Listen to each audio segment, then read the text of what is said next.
گزشتہ قسط میں اس پر مختصر گفتگو ہوئی تھی کہ اصطلاح کس طرح خیال کا نقاب بن جاتی ہے۔ اس کی وضاحت کے لیے کچھ اور مثالوں پر غور کر لیتے ہیں۔ مثلا انگریزی میں گروتھ اور ڈیولپمنٹ دو الگ الگ اصطلاحات ہیں۔ گروتھ سے مراد لیا جاتا ہے حجم میں اضافہ، یعنی بڑھنا اور پھیلنا۔ مثلا معاشیات میں اس کا مطلب ہے پیداوار میں اضافہ یا بڑھوتری، جسے اردو میں نمو کہا جاتا ہے۔ اب یہ ضروری نہیں کہ اس پیداواری اضافے سے انسانی زندگی میں بہتری پیدا ہو۔ بعض ملکوں میں پیداوار میں اضافے کے باوجود لوگوں کی غربت میں کمی نہیں آتی، عام لوگوں کی صحت بہتر نہیں ہوتی، یا یوں کہیے کہ علاج و معالجے کی سہولت میں اضافہ نہیں ہوتا، خواندگی کی شرح نہیں بڑھتی، عام لوگوں کی تعلیم کا نظام بہتر نہیں ہوتا۔ ایسے میں کہا جاتا ہے کہ معیشت میں گروتھ ہے مگر سماج میں ڈیولپمنٹ نہیں ہے۔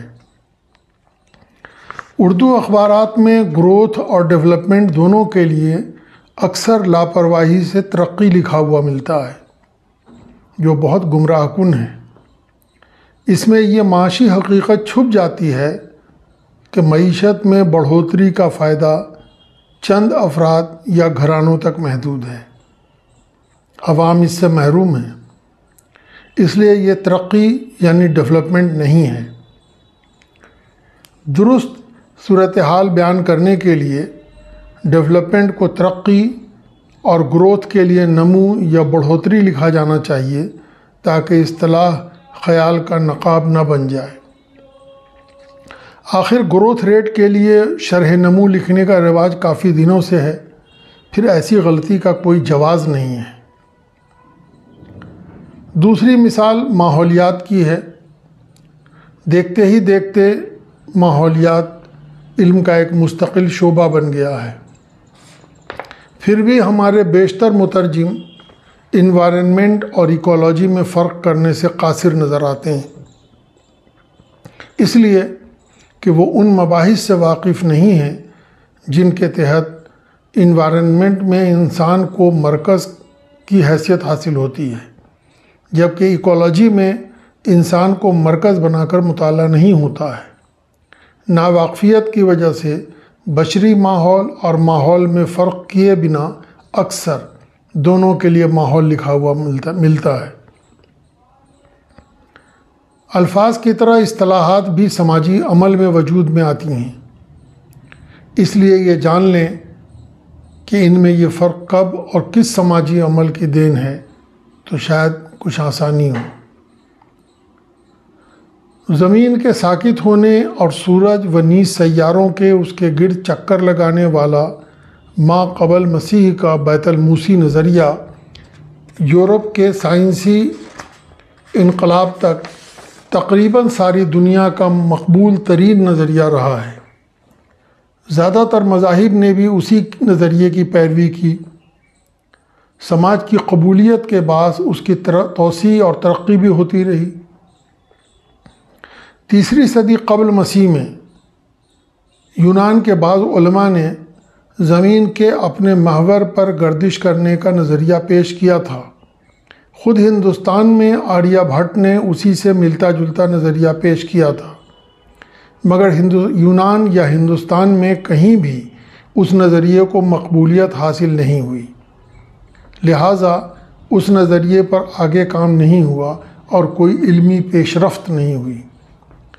دراصل سماج اسی نظریے کو قبول کرتا ہے جو اس کے سماجی معاشی ڈھانچے سے مطابقت رکھتا ہو اور اسے استحکام بخشے۔ اگر اس کے برخلاف کوئی نیا نظریہ تاریخی قوتوں کے زیر اثر زور پکڑتا ہے تو وہی اتھل پتھل ہوتی ہے جو 14ویں صدی سے 17ویں صدی تک یورپ میں ہوئی اور پھر 1799 میں فرانسیسی انقلاب پر منتہج ہوئی، جس کا اثر پوری دنیا پر پڑا۔ 14ویں 15ویں صدی میں جب یورپ کا نومولود برجوا طبقہ جاگیردارانہ نظام کے خلاف لڑ رہا تھا، اسی زمانے میں نئے تصورات بھی جڑ پکڑ رہے تھے۔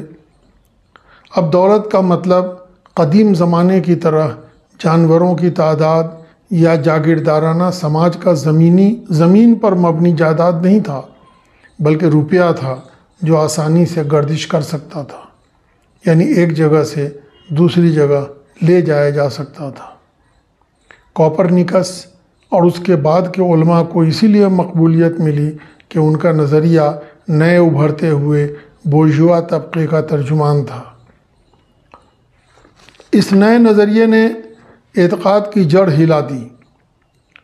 اب نہ زمین کائنات کا مرکز تھی اور نہ اس پر بسنے والا انسان سب سے اعلیٰ و ارفع تھا۔ 19ویں صدی میں ڈارون نے رہی سہی کسر بھی پوری کر دی۔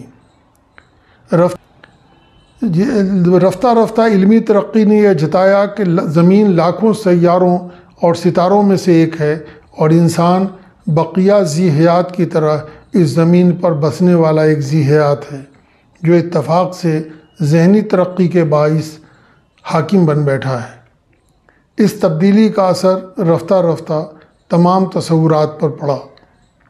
اب نہ زمین کی مرکزی حیثیت تھی اور نہ انسان کی۔ رفتہ رفتہ انسان حیاتیاتی بوقلمونی کی اہمیت اور افادیت سے بھی آگاہ ہوا۔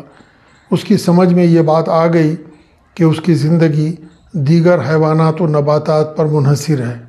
اگر وہ ختم ہو گئے تو انسانی وجود بھی ختم ہو سکتا ہے۔ لہٰذا انوائرنمنٹ کی جگہ ایکولوجی نے اہمیت اختیار کر لی، جس میں انسان کو مرکز میں رکھ کر غور و فکر کیا جاتا تھا۔ اس میں تمام ذی حیات اور غیر ذی حیات یعنی تمام موجودات کے معاملات کو سامنے رکھ کر گفتگو ہوتی ہے۔ اب اس روشنی میں غور کیجئے کہ انوائرنمنٹ اور ایکولوجی دونوں کے لیے ماحولیات لکھنا کتنا گمراہ کن ہے۔